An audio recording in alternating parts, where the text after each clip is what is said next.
ఆయన దేవుడు అన్నంత మాత్రాన ఆయన దేవుడు కాదు. దేవునికి ఉండవలసిన కొన్నిసార్లు ఎవరైనా వస్తే కలెక్టర్ మాదిరి వస్తుందబ్బా అని కూడా కలెక్టర్ కాదు, అంటే కలెక్టర్ లాగా వస్తాడు అంటే అన్ని అయిపోయిన తర్వాత ఈయన మాత్రమే అలా కనబడతాడు అన్నట్టు అంటారు. అంటే ఆ క్యారెక్టర్ వేరు. ఆ క్యారెక్టర్కి వెనక ఎన్ని శ్రమలో ఎంత పోరాడటం అని ఆ పోస్ట్ ఆయనకి వచ్చింది.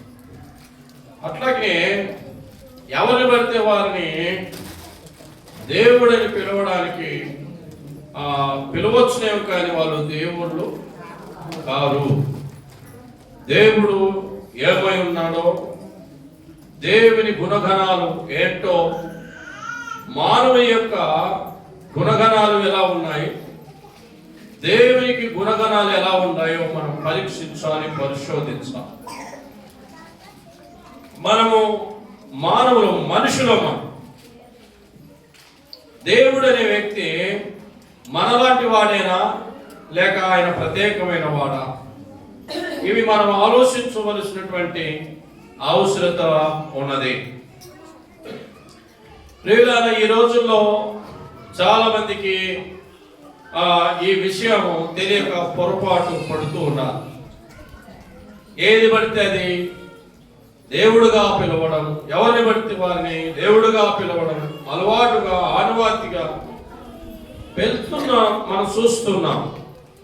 అయితే వాక్యమును పరిశోధించినప్పుడు, వాక్యాన్ని చూసినప్పుడు, వాక్యము చెప్తున్నటువంటి బైబిల్ గ్రంథం మనకు తెలియజేస్తున్నటువంటి సత్యం ఏంటంటే దేవుడు ఏమన్నాడు, దేవుడు ఎలా ఉన్నాడు బైబిల్ గ్రంథంలోనే మనకు బోధిస్తాం. మొదటిగా ఆయనకున్నటువంటి సుగుణం లేక గుణం ఏంటంటే ఆయనలో ఏ వక్రతనము, ఏ కల్మస్సము లేనివాడు. వంకర, టెంకర, టక్కర, కల్మస్సము లేని వాడు. అలాంటి వ్యక్తిని ఏమంటారంటే పరిశుద్ధుడు అని అంటారు. పరిశుద్ధుడు.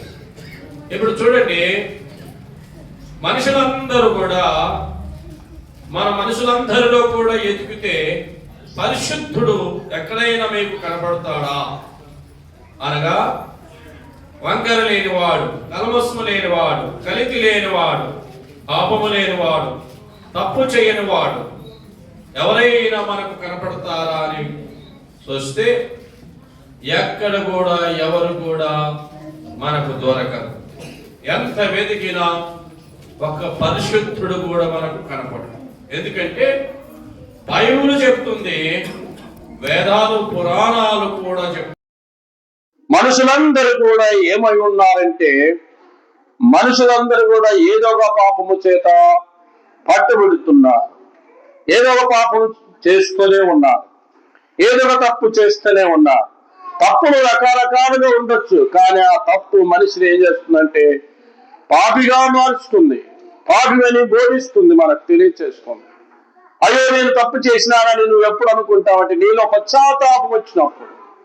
అందుకని ప్రియులారా, మనుషులు ఎవరు కూడా పరిశుద్ధులు కాలేరు.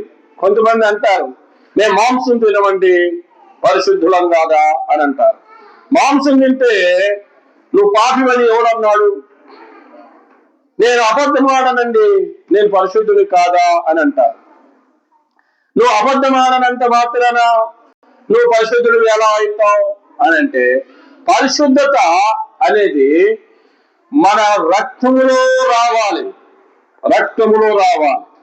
అందుకనే మనిషి పుట్టుదలనే జన్మత పాపి. తప్పులు చేయటం వలన పాపం రావట్లే, మనం చేసే తప్పుల వలన పాపం రావట్లే. ఆల్రెడీ ఎక్కడుంది పాపం అంటే జన్మలోనే ఉన్నది. పాపము ఉన్నదా లేదా? జాగ్రత్తగా వినండి. మనం చేయటం వలన వచ్చేది పాపం కాదు, మనకు జన్మతోనే వస్తుంది. చూడండి, ఒక సూరజబ్బు వచ్చిన వ్యక్తికి హాస్పిటల్కి పోతే ఆ వ్యక్తిని అడిగేది ఏంటంటే, ఏమయ్యా ఏమైందంటే షుగర్ వచ్చిందంట అయ్యా, ఈ షుగర్ జబ్బు మీ అమ్మ మీ నాయనకు ఉన్నదా అని అడుగుతారు. అవునయ్యా ఉంది. ఆమెకుండేది నీకు అంటారా నరా అంటారు. అది కరెక్ట్. అలాగనే పాపి నేను పాపిని కాదయ్యా అని అంటే కుదరదు. ఎందుకని మీ తల్లిదండ్రి పాపులే, వాళ్ళ తల్లిదండ్రి పాపులే. అలా చెప్పుకుంటూ పోతే ఈ భూమి మీద ఒకే ఒక మానవుడు పాపం చేశాడు. ఆ మానవుడి ద్వారా వచ్చిన ఇప్పుడున్న ప్రజెంట్లు 800 కోట్ల మంది ప్రజలు కూడా పాపములోనే పుట్టారు. పాపి అయిన వ్యక్తులు పుట్టారు, పాపిగానే పిలువబడుతున్నారు. పాపము లేని వ్యక్తులు పుట్టలే, పాపము చేసిన వ్యక్తుల నుంచే పుట్టాం మనం అందరం కూడా. అందుకనే ఏ భేదము లేదు అని రోమాపత్రిక 3వ అధ్యాయము 23-24 వచనాల్లో మీరు చూస్తే, అదే అధ్యాయం 11వ వచనంలో మీరు చూస్తే బైబిల్ చెప్తుంది ఏ భేదము లేదు, అందరూ పాపము చేశారు, దేవుడు అనుగ్రహించే మహిమను పొందలేకపోతున్నారు. అందుకనే ప్రియులారా, మనుషులందరూ కూడా ఏమై ఉన్నారంట? పాపులమై ఉన్నాం. జన్మతా పాపి, పాపాదశ మరణం ప్రయాతి, పాపాదశ నరకం ప్రయాతి. పాపము చేసిన మనిషికి మరణము తప్పలేదు, మరణము చేసిన వ్యక్తికి నరకము తప్పలేదు. అనగా తల్లి గర్భములో నుంచి పాపమునే మనము పుట్టాము. వేప చెట్టుకు చేదు ఎక్కడి నుండి వచ్చిందంటే ఎక్కడి నుండి వచ్చింది? చెట్టులో నుండి వచ్చిందా, విత్తనంలో నుండి వస్తుందా? అమ్మా, చెట్టులో నుండి వస్తుందా, ఇతనంలో నుండి వస్తుందా? ఇతనం రుచి ఉండదా? ఇత్తనమే చేదు.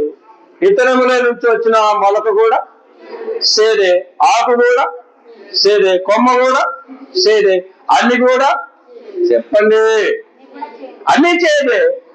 పాపి అయిన మనిషిలో నుండి వచ్చిన ప్రతి వ్యక్తి కూడా ఏమై ఉన్నాడు? పాపి అయి ఉన్నాడు. ఆ పాపము నుండి మనలను విడిపించడానికే పరమాత్ముడైన దేవుడే మానవుడిగా రావలసి వచ్చింది. ప్రియులారా, అందుకనే లేవికాండం 11వ అధ్యాయం బైబిల్ చెప్తుంది. లేవికాండం 11వ అధ్యాయము 45వ వచనాన్ని మీరు చూడండి. బైబిల్ ఏం చెప్తుందో, ఇశ్రాయేలు ప్రజలతో దేవుడు మాట్లాడుతూ, నేను మీకు దేవుడినై ఉన్నాను, ఐగుప్తు దేశములో నుండి మిమ్మల్ని రక్షించిన యెహోవాను నేనే. జాగ్రత్త వినండి, నేను ఆయన చెప్తున్నారు. దేవుడు ఏమై ఉండాలంట? పరిశుద్ధుడై ఉండాలి. వింటున్నారా మీరు? దేవుడు ఏమై ఉండాలి? పరిశుద్ధుడై ఉండాలి. అనగా పాపము లేనివాడు, ఏ మలినము లేనివాడు, ఏ డాము లేనివాడు, ఏ మత్స లేనివాడు, మనుషుల చేత సరి చేయబడిన వాడు కాదు. మనుషులను సరి చేయగలిగిన సామర్థ్యం ఎవరికి ఉంటుందంటే, ఆయన పరిశుద్ధుడైతే మనుషులను సరి చేయగలడు. నలుగురు చేత చెప్పించుకునేవాడు పరిశుద్ధుడు ఎలా అవుతాడు? నలుగురు చేత పంచాదులు చేపించుకునేవాడు ఆయన పరిశుద్ధుడు ఎలా అవుతాడు? అందుకని నలుగురు చేత తీర్పులు తీర్పించుకునేవాడు పరిశుద్ధుడు కాలేడు. నలుగురికి తీర్పు తీర్చగలిగిన సామర్థ్యం ఎవరికి ఉంటుందంటే ఆయన పరిశుద్ధుడైతేనే. ఎవరైనా ఏదైనా చెప్పలేకపోయినప్పుడు తోను పడ్డ పరిశుద్ధుడు అని అంటుంటారు కదా. ముందు నీ బ్రతుకులు సరి చేసుకో, ఆ తర్వాత నాకు వచ్చి నన్ను సరిచేయి. అందుకనే కాలకాటి ఏడు కడ ఏదనేక ముగ్గురు ఈతగాళ్ళు మునిగిపోయారని ఏమన్నగా అని చెప్పాడు. నేను చెప్పట్లే, యోగి ఏమన్నగా అని చెప్తున్నమాట. ముగ్గురు ఈతగాళ్ళు అనగా విష్ణువు, ఈశ్వర, బ్రహ్మానవని వారు కూడా కాలకాటి ఏడు కడ ఏదనగా స్త్రీలను జయించలేక వాళ్ళు ఆ పాపమనే సాగరంలో, సముద్రంలో మునిగిపోయినారు. వాళ్ళు మునిగిపోయి కొట్టుకొని పోతుంటే నువ్వేమడి నన్ను కాపాడు నన్ను కాపాడంటే కుదురుతుందా? కాపాడతారు వాళ్ళు? ఆడంటే నాకే ఈత రాక నేనే కొట్టుకొని పోతున్నారా, నువ్వు దిగితే మళ్ళీ నువ్వు కూడా అంతే కదండి. వాడికి ఈత రాక వాడు కొట్టుకొని పోతున్నాడు, మనం దిగితే అరే నన్ను కాపాడంటే ఇప్పుడు కొట్టుకొని పోయేటోడు మనం ఏదో కాపాడితే